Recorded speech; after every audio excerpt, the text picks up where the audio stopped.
जय हिंद दोस्तों, कैसे हैं आप सब। मैं आशा करता हूं आप सब मस्त होंगे। आज हम बात करेंगे झारखंड एएनएम भर्ती 2026 को लेकर, जिसका एग्ज़ाम आप लोगों ने 18 और 19 मार्च को सफलतापूर्वक दे चुके हैं। हालांकि एग्ज़ाम देने के बाद सभी बच्चों के मन में सिर्फ एक ही डाउट है कि इस बार कट ऑफ क्या देखने को मिलेगी, और आप लोग को अपना रो स्कोर मालूम चल गया तो और भी एक्साइटमेंट बढ़ चुका है। बात करेंगे रिजल्ट डेट के बारे में, कट ऑफ क्या रहेगी डीवी के लिए और कितने नंबर वाले कैंडिडेट है इस बार सिलेक्ट होंगे, all candidate cut off list के बारे में बात करेंगे, और इसका ऑब्जेक्शन लगाने का लास्ट तिथि भी समाप्त हो चुका, तो ये भी बात करेंगे किस शिफ्ट ने कितना क्वेश्चन पर ऑब्जेक्शन लगाई है और कौन कौन से प्रश्न डिलीट हुए इसके बारे में बात करेंगे। टोटल डाउट आपको इस वीडियो में क्लियर करेंगे, तो वीडियो को शुरू से अंत तक जरूर देखिएगा, स्टेप बाय स्टेप समझने की कोशिश कीजिएगा। अगर चैनल पर पहले विजिट किए हो तो चैनल को सब्सक्राइब कर सकते हो, बेल आइकन दबा सकते हो, क्योंकि झारखंड एएनएम से जुड़ी कोई भी जानकारी आएगी तो सबसे पहले आपको इसी चैनल पर देखने को मिलेगी। बात करते हैं एग्जाम डेट को लेकर, तो आपका एग्जाम 18 और 19 मार्च के अलग अलग शिफ्टों में कंडक्ट कराई गई थी। आंसर की बात किया जाए तो आंसर की आपका 1 अप्रैल को जारी कर दिया गया था, जिसका ऑब्जेक्शन लगाने का लास्ट डेट 7 अप्रैल रखा गया, जो कि समाप्त हो चुका। अब बात आती है कि ऑब्जेक्शन लगाने का लास्ट तिथि खत्म हो चुका है, तो क्या मेरे शिफ्ट में कितने प्रश्न डिलीट हुए या मेरे शिफ्ट में कितने नंबर बोनस अंक के नाम पर बढ़ने वाले हैं, ये भी बात करेंगे। सबसे पहले बात करते हैं लिखित परीक्षा को लेकर, इसमें मार्किंग की स्थिति क्या होती है। तो रिटेन एग्जाम में 50 क्वेश्चन आपसे पूछे जाते हैं। तकनीकी योग्यता पर आपको 10 नंबर दिए जाते हैं, जिसमें आपको एएनएम के क्वालिफिकेशन के बारे में जानकारी रहती है। मैट्रिक योग्यता 20 अंक की रहती है, जिसमें आपको 20 अंक मिलते हैं, या 20 अंक सभी को नहीं, जो फर्स्ट डिवीज़न से यानी कि प्रथम श्रेणी से उत्तीर्ण करते हैं मैट्रिक, उनके लिए यह मान्यता रहता है। लेकिन जो सेकंड से रहती है उनको क्या, तो उनको 10 नंबर के अप्रोक्स दिए जाते हैं। इंटर की बात किया जाए तो इंटर में सेम सिचुएशन मैट्रिक वाला ही लागू होता है। अगर आप प्रथम श्रेणी यानी कि 60% से प्लस या 60% अंक लाते हो तो आपको 20 अंक दिए जाते हैं, और 60% से कम अगर आप अंक अचीव करते हो मैट्रिक में तो आपको 10 अंक दिए जाते हैं। आई होप यहाँ तक सारा डाउट क्लियर हो चुका होगा। और 50% का आपका 50 अंक का आपका एक्सपीरियंस होता है। अगर आपने किसी भी हॉस्पिटल में अगर आपने अप्रेंटिस या एक्सपीरियंस लिया हुआ है तो आपको 50 अंक तक देखने को मिल सकता है बोनस अंक इसमें। जैसे में अगर आपने 1 साल को किया है तो 1 साल में आपको 5 अंक, अगर 2 साल का किया तो आपको 10 अंक तक देखने को मिल सकती है।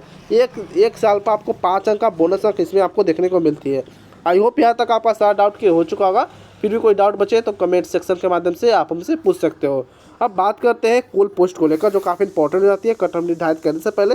तो टोटल इसमें 1323 पोस्ट थी, जिसमें ईडब्ल्यूएस के लिए 305, एससी के लिए 906, एसटी के लिए 486, ईबीसी 1 154, बीसी 2 107। टोटल रिक्तियाँ इसमें 3181 पदों पर वैकेंसी निकाली गई थी। आई होप यहाँ तक आपका सारा डाउट क्लियर हो चुका होगा। अब बात करते हैं फीमेल हेल्थ वर्कर एएनएम, इसमें 3181 पदों पर वैकेंसी निकाली गई थी, जिसमें बैकलॉग वैकेंसी यानी कि पिछले साल की भर्ती की बात किया जाए तो 161 पिछले साल की जो खाली भर्ती लगाई थी वह है, और इस साल की जो रेगुलर भर्ती है जो इसमें 3020 है, यानी कि टोटल अगर बात किया जाए तो 3181 पदों पर टोटल वैकेंसी इस बार आपको निकाली गई है। आई होप वैकेंसी को लेकर सारा डाउट आपका क्लियर हो चुका होगा। अब बात करते हैं न्यूनतम क्वालिफाइंग मार्क्स आपका क्या होना चाहिए, यानी कि कम से कम आपको कितना मार्क्स आना चाहिए ताकि आप एग्ज़ाम पास कर सकें।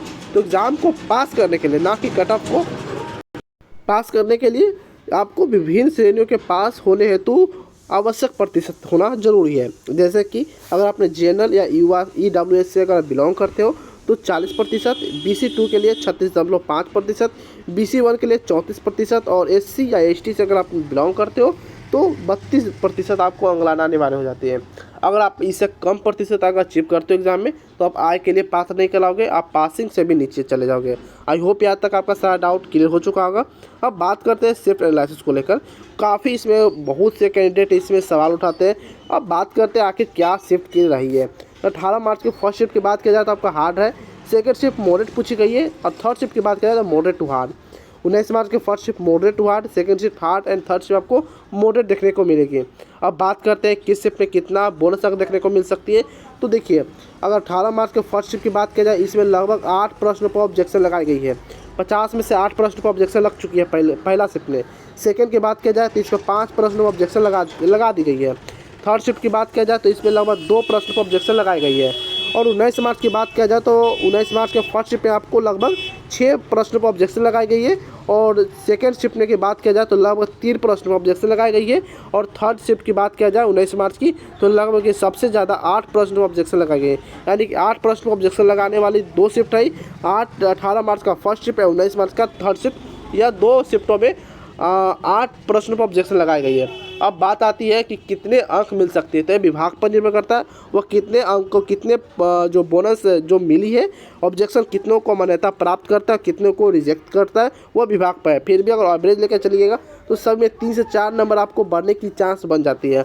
अब बात आती है नॉर्मलाइजेशन को लेकर कि नॉर्मलाइजेशन का आपको कितना देखने को मिल जाएगी। तो नॉर्मलाइजेशन के नाम पर आपको लगभग, तो इसमें नॉर्मलाइजेशन की बात अगर करें तो नॉर्मलाइजेशन के नाम पर इसे आपको लगभग हार्ड शिफ्ट में आपको 6 नंबर तक और मॉडरेट शिफ्ट में आपको लगभग 4 नंबर तक बढ़ने की चांस है।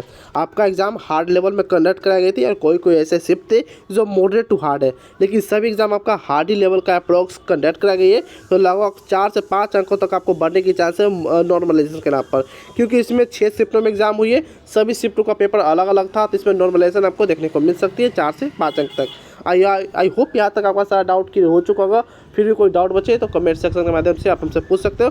कमेंट करने से पहले आपको हाई बटन प्रेस करना होगा, उसके बाद ही आप कमेंट कर सकते हो, या कोई भी सवाल पूछ सकते हो या कुछ कर सकते हो, क्योंकि अभी मेरे आईडी पर कुछ प्रॉब्लम चल रही है, इसके कारण मेरा कमेंट डिसेबल है।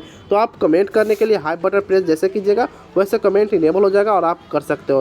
हालांकि इस पर यूट्यूब टीम से लगातार बात हो रही है, जल्द ही से प्रॉब्लम सोल्व कर दी जाएगी। अब बात करते हैं फ्लिपकार्ट मिंत्रा पर काफ़ी ज़बरदस्त तरीके से सेल लगा हुआ है, जिसमें आपको समर सेल देखने को मिल जाएगी। इसमें आपको 80% का फ्लैट डिस्काउंट देखने को मिलेगा। यह ऑफर आज के लिए, तो जल्दी करें। इस पर क्या क्या आपको देखने को मिल जाएगी, तो men's wear, kids wear, women's से रिलेटेड चप्पल, जूते, सारे कुछ आपको देखने को मिल जाएगी।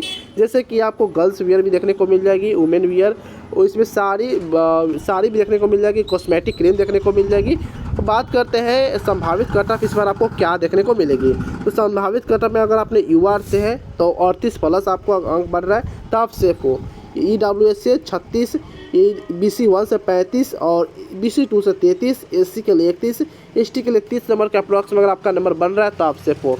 अब बात करते हैं कि ये किसके लिए है, जो फर्स्ट डिवीज़न सारा कुछ है, यानी कि मैट्रिक में भी फर्स्ट है और इंटर में भी फर्स्ट है, उनके लिए है। तो जो सेकेंड है उनके लिए क्या है, तो उनके लिए आपको 4 से 5 नंबर इंक्रीज करना पड़ेगा रिटर्न में, उसी के बाद आप कट ऑफ के लेवल में आ पाओगे, वरना आप कट ऑफ से बाहर जाने की पूरी चांस बनती है। क्योंकि आप मैट्रिक में भी सेकेंड हो, इंटर में भी सेकेंड हो, या किसी एक में भी सेकेंड हो, तो आपको 5 नंबर तक ऐड आपको एक्स्ट्रा लाना पड़ेगा रिटर्न एग्जाम में, यानी कि रिटर्न में लगभग आपको 45-44 के अप्रॉक्स में आपको नंबर आएगा, तभी आप सेव कर लाओगे, अदरवाइज आप फेल हो जाओगे।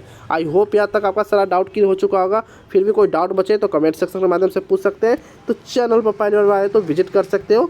तो झारखंड एनएम से जुड़ी कोई भी जानकारी आएगी तो सबसे पहले आपको इसी चैनल पर देखने को मिलेगी। तो फिर मिलते हैं कोई और अंदर फॉर्मेटिव वीडियो में, तब तक के लिए जय हिंद, जय भारत दोस्तों।